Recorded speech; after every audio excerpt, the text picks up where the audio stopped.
Hey, folks, greeting from the Offensive Security Group here at Secure IT 360, coming at you with a new episode of the Cyber Threat Perspective. You've got Mr. Spencer, the Ethical Threat, and B-Rad, the Hacker Wrangler, here to talk to you today. Specifically, the subject is how to prove your security works before attackers do.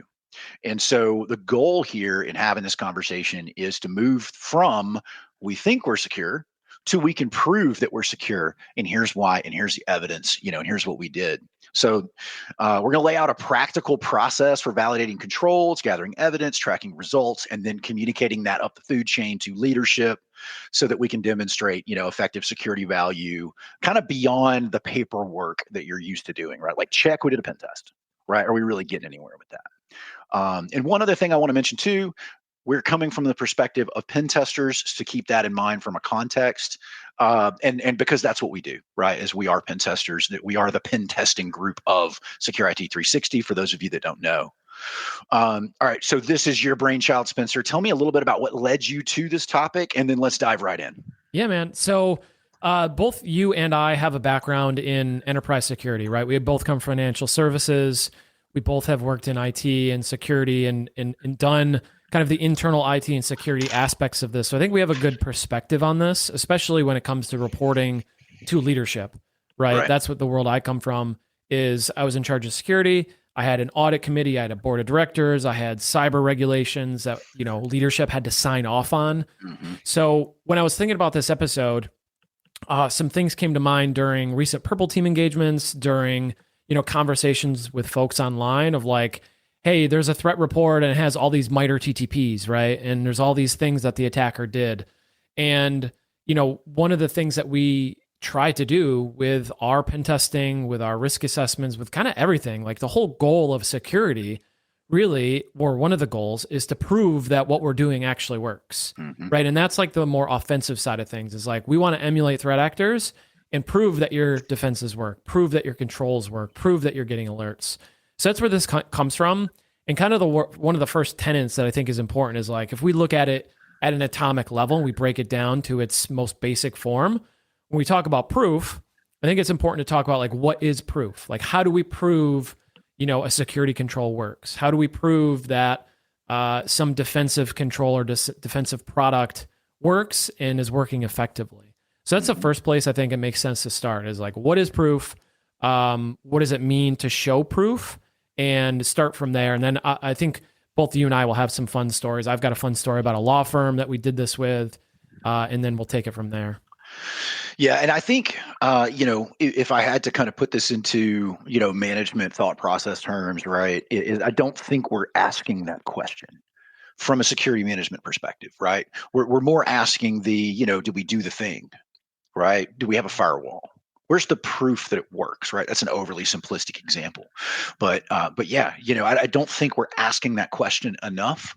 I think in some small way, I think we're expecting pen testing to answer some of those questions, but that's not the end all be all. And pen testing is another example of you kind of get out of it what you put into it.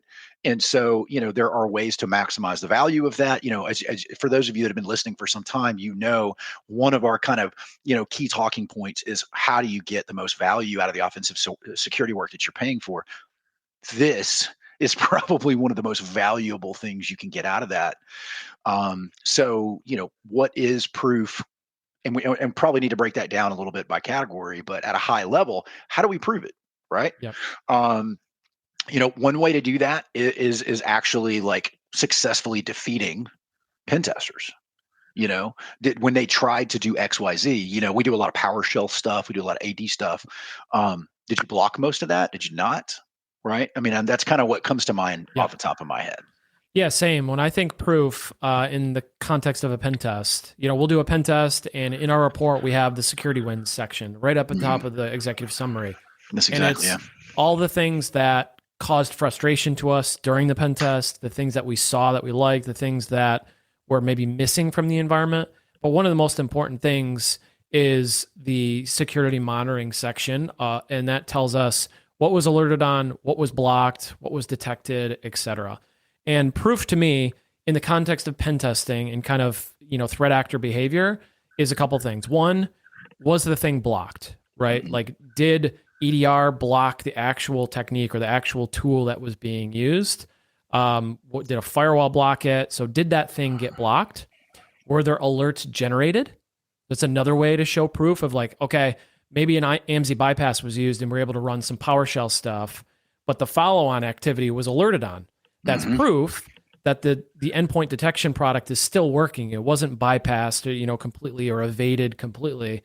There was still evidence to suggest that the endpoint security product is working and it's generating alerts. Or if a host gets isolated or quarantined, maybe there was no alert, there was no block, but the EDR product saw something suspicious and it isolated the host, right? So there's a number of things that we can point to indicate what proof could be. And again, this is from the pen testing perspective, but we can use a similar framework for risk assessments, for any other type of security assessment you do. What is the proof that XYZ worked or is able to mitigate a control or mitigate some attack or something like that? So for me, it's blocked, alerted on, and some action performed as a result of that are kind of the three things that I go to immediately. Yeah. So at a high level, when we're talking about a security stack, all right, and for those of you that don't know what I mean by that, these are the security technology components that exist within your organization to help protect you from whatever, right? So we think about things like EDR, we think about firewalls, we think about, other things like that, maybe MDR. So there are in my mind, and you can kind of correct me if I go off task here, kind of 4 different levels of security is working or it's not, right? So the first one you talked about is, do we block? Right. So that's the first thing that comes to mind. Can you stop the attacker from doing the bad thing they're trying to do? The second most good thing, right? So if you block it, heck yeah, dude, that is a huge win. Let's go.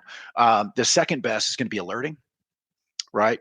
And then, obviously there's going to be logging, and then whatever else, right? But those are kind of at a high level, the things I would expect to occur, with a piece of equipment or technology in a security stack. Now, in some cases, it'll do all of them. In some cases, it'll do none of them. But what I find in these engagements very often is that the client is surprised to learn that this component, this security stack piece, doesn't do the thing that they thought it did, right? Suddenly EDR doesn't block anymore, right? And so then the question becomes, all right, that's cool, man. EDR is not perfect, right? Nothing is. Does the rest of your stack have the capability to log, alert, whatever, right? Yeah. Yeah, and I got a fun example to kind of articulate this and to show how this can work in real life, and just an example of what this looks like in real life. So we did work for a law firm. We did an internal pen test for them. It went great. They had us come back a second year, and they're like, hey, because of the pen test that you did the first year, we are doing a POC of this new identity firewalling product. Some people call it authentication firewalling. You can think of it like authentication policies in silos in Active Directory. This particular product was called Silverfort. Really cool product. This is not an endorsement or anything like that. I just think it's a cool product. But what they have is they have the ability to put authentication on specific protocols in Active Directory. So RDP, SMB, Kerberos, etc. So for example, you can restrict domain admins to only being able to log in from a specific workstation to a domain controller over RDP, right? And then you can put MFA on top of it. So really cool product. So this law firm brought us in. They're like, hey, we want to do the internal pen test, but we also want you to kind of like put this product through its paces. We're going to give you a domain admin account, and we want to see the typical attacks if those are possible. So we tested pass the hash, pass the ticket, and certificate abuse. This product blocked all 3 in the configuration that they had. Wow. And it showed proof that the product worked. Their POC, how they had configured it and implement it, had worked to solve those specific and you problems. did this as domain admin? Exactly. Wow. So at that point, you're not like AD provides 0 value at that point, exactly. Right? Out of the box. And so that's really cool, dude. So that's the idea, right? Is, you get maybe an admin logs into a workstation to help a user, and it's their domain admin account, and a threat actor gets access to that credential.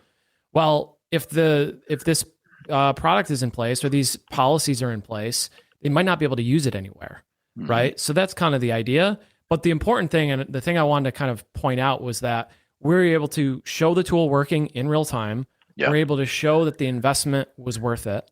So let's Yeah. say they spent 100,000 on the tool, right? Which is fairly conservative, right? You'll definitely spend more than that for Yeah. EDR or other things, but let's say Yeah. they spent 100,000. The average cost of a breach is 4.4 million, according to IBM in the last report or whatever it was. All right. So I'm not good at math, but hear me out. Those are very different numbers. Exactly, right? So imagine, the investment of 100,000 versus a breach of 4.4 million. To me, that makes sense, right? So even Mhm. if you were to do a $100,000 security assessment plus a $100,000 tool, you still end up making out a positive security investment, Yeah. given the lifespan of a company, right? On average, how many times is a company going to have a breach? But I point that out to use as an example to say that's one way to show proof that security tools work is Yeah. bring somebody in, do it yourself, and actually show, okay, this tool does what it says it's going to do. It protects against this specific thing, and show the value of it working in real time. So here's what I would say about that, right? So if you're going to spend, I think looking back in my time in the financial industry, dude, it was not uncommon for us to spend $1 million on a security tool. So like back when we implemented, this is like way back, right? But like Symantec DLP was $1.2 million at one of the banks that I worked at. And then fast forwarding to like Cisco NAC, dude, I don't remember how much it was. It was an absurd amount of money. You know what I did when I tested it? I cloned the IP, the MAC address and the behavior profile of a Cisco phone and bypassed NAC. Yep. I literally $100 Raspberry Pi would defeat a multi-million-dollar security solution, but that's why we test, right? And so here's the question I would pose to folks, right? If you're spending all this money on this amazing security tooling, an average pen test or offensive security engagement is like less than 30K. Why wouldn't you do it? Yep. Right. And just to validate that all these things are working the way that you think they should be. So with that in mind, if you want to do something like that, that is something that we do here at the Offensive Security Group. So I'd encourage you to reach out to us. If you do want to reach out to us and talk about it, hit us up at offsec.blog/pen testing. And also, by the way, you don't have to hire somebody to do that. You don't even have to hire us. There's a lot of this stuff you can do yourself. Right. And even if you just want to say, hey, Spencer, what tool would you recommend that I use to test this new thing that we bought? Like, we're cool with having those conversations, right? Or we can do it for you, or we can teach you how to do it, right? A lot of our clients now will go through and we'll do an engagement, and at the end, they're like, hey, man, can you teach me how to do that? And we're like, yeah, dude. Well, it takes like 2 hours, man. Here, we'll help you set up the tool. In fact, I'm teaching a client next week or week after next how to set up DAST with Burp Suite Pro in their environment, because they were spending like 10 grand a month to pay somebody to do DAS scanning. I'm like, bro, you can do it for like whatever the cost of a burp license is. You don't need to pay somebody to do that. So I said all that to say, right, if you do want to do it, hit us up. We'll work with you. If you just want to learn how or want to know what tools, same thing, hit us up. We'll tell you what we're doing. And it works both ways. You mentioned, the situation where you test things and it's not working as it should. Right. That can work, the same way as if you validate that the tool is working as intended, right? So it works both ways, and it's definitely a good idea. And that's the whole focus of this episode is don't just assume that it's going to work how the vendor says it's going to work, or the way the vendor says it's going to work, or that, it even does the thing that the vendor says. Don't take those things for granted at face value. Test them yourself and verify them. Yeah. And I would say too, it's not a binary thing, right? It's not like, oh, we tested it and it doesn't do the thing that it said it would. It could be, hey, you need to configure it better. Right. Exactly. It could be like, hey, let's go grab the vendor, drag them into the room here and be like, yo, dude, what are we doing? And in all likelihood, I wouldn't accuse a vendor of lying. In a lot of likelihood, it's that it does do it, but it needs some help, right? And most of these tools are going to be that way. There are very few tools that exist in the security realm that are set and forget tools. Most of them require care and feeding. All of them are going to require some upfront work to get them working right. I'm looking at you, Darktrace. So, just keep that in mind, right? That most of these are not turnkey solutions. Yeah, another example before we pivot to what do we test is if you have an app control product and you've whitelisted a directory, and now the pen tester can run their tools from that directory. It's not a fault of the tool or the vendor, right? That's a configuration mistake. And a lot of times, you might configure things just to test things and then you forget about them, right? And that's what pen testing and what we do can help with as well, is like there's things out there that probably you forgot about, or you forgot to turn off, or you just didn't Yeah. know that somebody configured. They were testing something, and it finds a lot of those blind spots. Dude, we were doing a kind of a cloud slash web app pen test. This is probably about a year ago. It's a big financial like trading firm or something like that, where they were doing like billions of dollars of money like every day, right? Moving back and forth. They had their carbon black cloud agent in bypass mode, and they didn't know it. And so Yeah. we go in, and they had two different like servers in the environment. One of them was a Windows box, one of them was a Linux box. The Windows box EDR was set up correctly, and it was doing a pretty good job. You know, it was missing some stuff. We move over to the Linux portion of the engagement. We just ran roughshod all over that thing. And at the very end, we were like, "What are you guys running?" And they're, "Oh, it's carbon black." And we're like, "Is it?" And so the agent was running, everything was there, but the policy was in bypass mode. This is so this was a pre-prod environment. So this environment was about to be rotated into production. I don't know how much we saved them with that small engagement, but it was like holy smokes. Yeah. So yeah, that's a really good example of you've done everything right, and then somehow something gets messed up. It's in bypass mode, and now whatever you think you had, you didn't have. That's why we test. Yep, exactly. So the next section is, what do we test?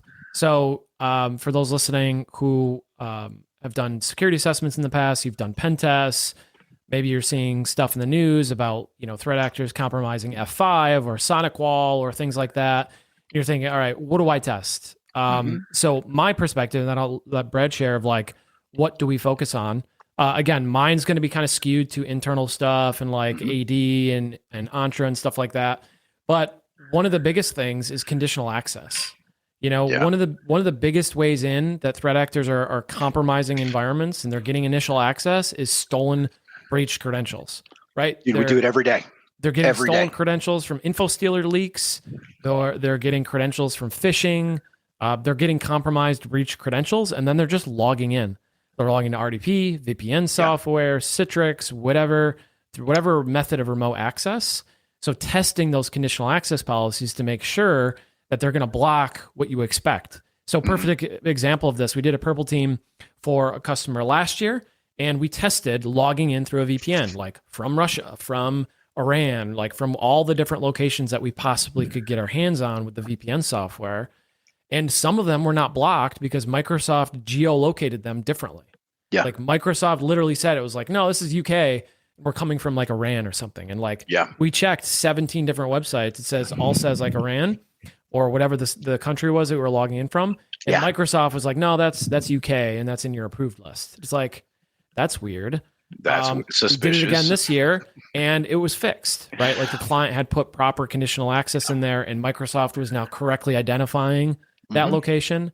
So that's why you test things like that. Yeah, dude. And what a lot of people don't realize about geolocation, right, is IP addresses get deallocated and reallocated all the time. So that IP address may have been in the UK at the time that geolocation data was cached. And so, there are very few sites out there, and I'm getting off on a tangent, but there are very few sites out there that do real-time geolocation, right? We're usually working from a database that is updated infrequently or whatever. And so, it's not a perfect science. But with that said, I want to talk a little bit more about the account stuff. So we've had two instances in the last 2 weeks. One of them, I think, was Jordan. She found she found the help desk document where they were setting standard passwords. And so it was like on their share file, like publicly available to anybody. And it was like, oh, by default, your password's going to be set to company name, !123 or whatever. So what does she do? She turns around, she's password sprays their environment, gets multiple accounts. And so that's another really good example of, again, what bad guys will do and why conditional access and different types of policies like that not only are important, but should be tested. Yep. So yeah. Yeah, good stuff, man. Keep going. This is really good. And by the way, I like your organization here. I actually don't have an alternative viewpoint of in order of blocking and tackling, right? One of my favorite phrases in the entire world is like, let's just do the basics. Let's just do the basics really, really well. And then we can go play with some advanced toys, right? Exactly. I got another really good basic one for you. And it's that backups are created successfully and we can successfully restore them and recover the data from them. So Bro, it's it's like 2025, Spencer. Why are we even talking about backups right now, dude? We should a have perfected foundational this in the tenet of IT, 70s, right? man. You know? I know. Wow. It's one of those things that's just tried and true advice.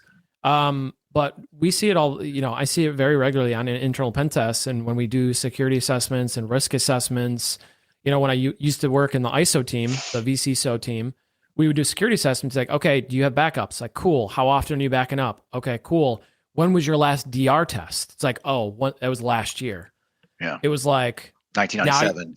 yeah, you're getting into the territory where you're not adequately being able to identify issues with your DR process and your recovery process. Mm-hmm. So that's another thing to test, right? Is, security is not just like, can somebody hack in? It's, can I recover my data? It's confidentiality, integrity, availability, right? The core tenets.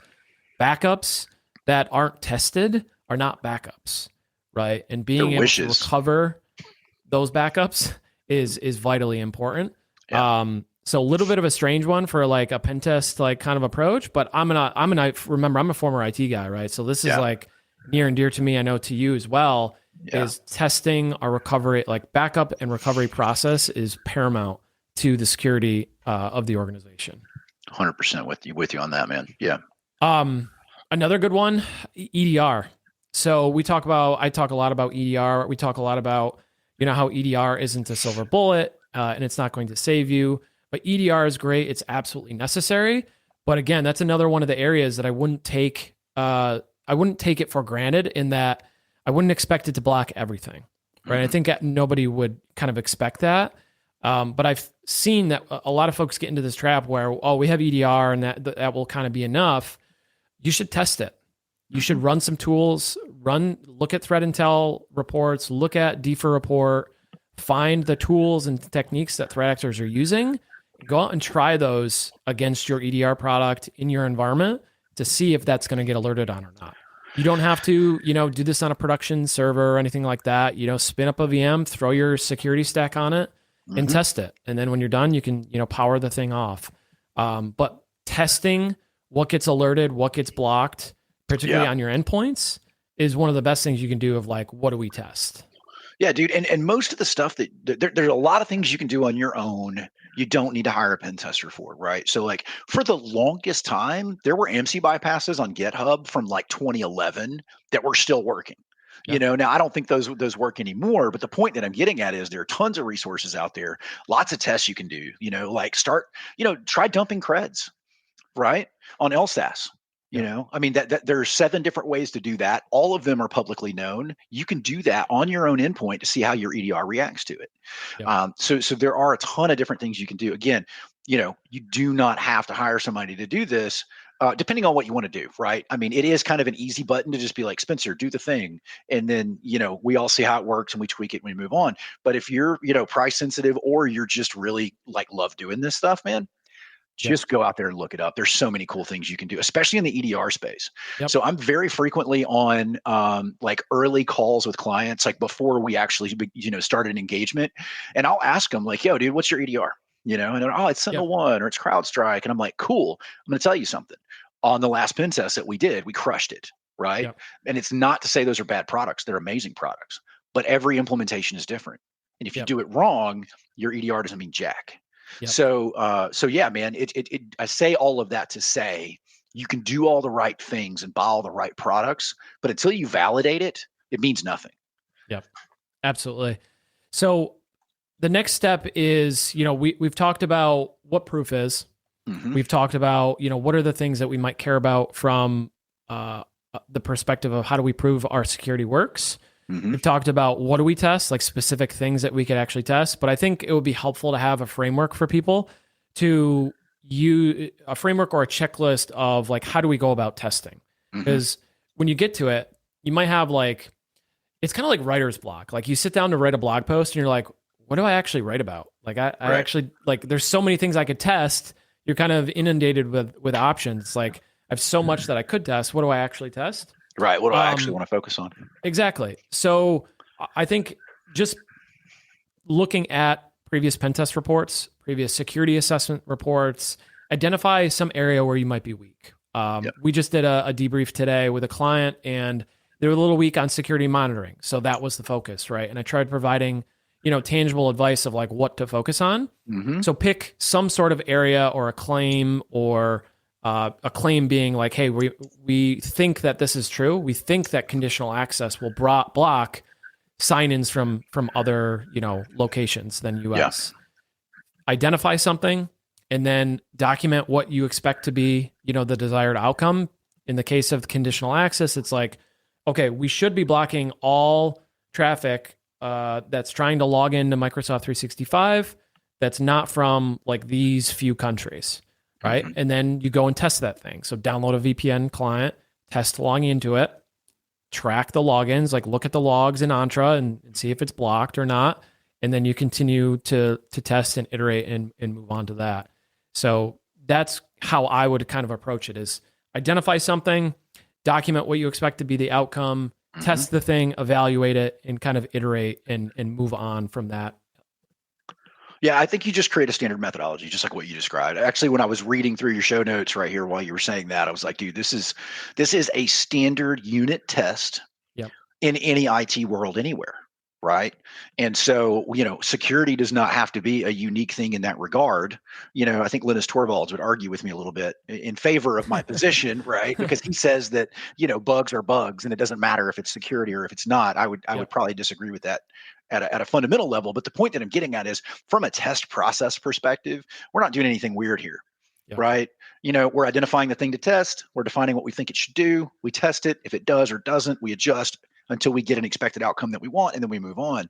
So don't let this being a offensive security / security test thing take away from the fact that we're just doing unit tests here, man. We're doing really standard IT stuff. Yep. Yeah. And the next part is, what should we care about from a metric standpoint? Like, we run these tests, we do these things, we're testing all these things. What do we care about? Mm-hmm. And so my advice is, think about what, your IT manager would care about, or think about what the CIO would care about. Or if you're a CIO or a CISO, think about what your board of directors or audit committee would care about, or Mm-hmm. whoever you have to report to would care about, right? Using the conditional access example, maybe it's the time from getting blocked by conditional access to the time an alert is created. Or maybe you have an MSP, right? The time from when some suspicious thing gets blocked on the endpoint to the time it takes for the MSP to send you a notification or call you about it, right? Yeah. Those are the things that leadership are going to care about. And those are the things that you can document and test and articulate to them to, one, show that the security program is working, show that the investments are worth it, show that you're being proactive, Mm-hmm. right? There's nothing better, in my opinion, than an IT admin or a security admin or something like that that's proactively testing these things and reporting it up to their leadership to say, hey, we did a pen test and we had these gaps. I tested it again and we actually have improved. Here's how. Here's, the decrease in time it took for our MSP to send us this alert or whatever it is. Yeah. So timing of the logs, the alerts, time to detect, all those things can be things that you could report up the chain to show that the security works, show you're being proactive. And Mm-hmm. those are the things that like IT leadership, security leadership really care about, as opposed to the kind of the nuances of what was blocked. They want to know if it was blocked, how long it took to get an alert, like color coded, man. Green, yellow, red. Executives love colors. So and what I'll say is, if you don't know where to start, you mentioned, what does the security manager care about? That's a good place to start. Another alternative position to start from is, what are the threat actors doing? Right? What are they doing for initial access? What are they doing for lateral movement and privilege escalation? Identify those tactics, techniques, procedures, and then start testing the individual tools that you expect to interact with those different processes. Yep. That can be accomplished through a tabletop. Right? Maybe we do a table, and you can do it internally. It doesn't have to be a service, right? Mm-hmm. Maybe that's an approach, and then we say, oh well, we're pretty sure, Sentinel-1 is going to block this thing that this threat actor is using. All right, roger that. Let's test it. Yep. Right. I got one last bonus pro tip here. Send it. So since AI is all the crave right now, or all the rave. I think it's both, bro. I think it's crave and rave. Whatever the kids are saying these days, AI and ChatGPT is real sigma right now. Oh my gosh. So pro tip for ChatGPT, right? Like what I would do if I were an IT admin, security admin, or something like that, I wanted to test certain things in my environment. I would go out to the DFIR report. I would grab the URL from the DFIR report. I would throw it in ChatGPT and I would say, hey, ChatGPT, read this article and develop me like a step-by-step plan to test the techniques that were used in this engagement in my environment. And ChatGPT will spit you out a comprehensive list. It'll give you commands. It'll point you to the tools to use. It'll tell you everything you need to do to like recreate the attack techniques that were used in that threat report. And you can just take that and run it in your environment, right? Obviously, there's caveats to that. You want to test the tools in a safe way and like make sure I don't trust ChatGPT, by the way. Running malware and like it's not going to hose anything. But that's a good way to come up with ideas. If you're struggling for ideas of what to test, ask ChatGPT, give it a threat report and say, hey, I'm in financial services. Give me a list of things to test in my environment to see if it gets alerted on. Like, boom, it's right there. And you can also use it private company info to do that. Yeah, exactly. And that's what I was going to say. You could also use it for, threat research, right? Like, I'm in the financial services vertical. What threat actors are targeting me right now? Okay, cool. You've given me these 3 top threat actors. What are their what commonalities exist among all 3 of these threat actors from a TTP perspective? And then you just kind of work your way through the logic to ultimately build out some test cases that would be applicable to your environment. And for most of these test cases, because by the way, this is literally one of the things that we do here at Offensive Security, right? When we're starting to build playbooks, one of the things that's cool about that is there's usually an open source or readily available tool that is relatively safe. Don't trust anything without verifying it, but that is safe for you to run in your environment. Whether it's a red team tool or maybe a POC or something like that. So you can do this on your own, folks, and it doesn't have to be super complicated or time consuming. So yeah, man, there's nothing stopping you guys other than maybe management approval from going out and verifying some of your tech stack. Yeah, one last pro tip is ask ChatGPT what would Spencer do. So like, hey, I want an internal pen test. What would Spencer do if he were in my environment? And that would post your results in the comments below if you're on YouTube. So yeah, no, that's great, man. I love it. All right, folks, listen, that's all we have time for today. Thank you very much for listening or watching, depending on the platform that you're on. If you enjoyed this, the best thing you can do to help us out is like, subscribe, and share with your network. That really helps us get the word out about what we're doing. And of course, check us out over at offsec.blog or securit360.com if you want to reach out or just kind of look at what we got going on. We'll see you guys next week.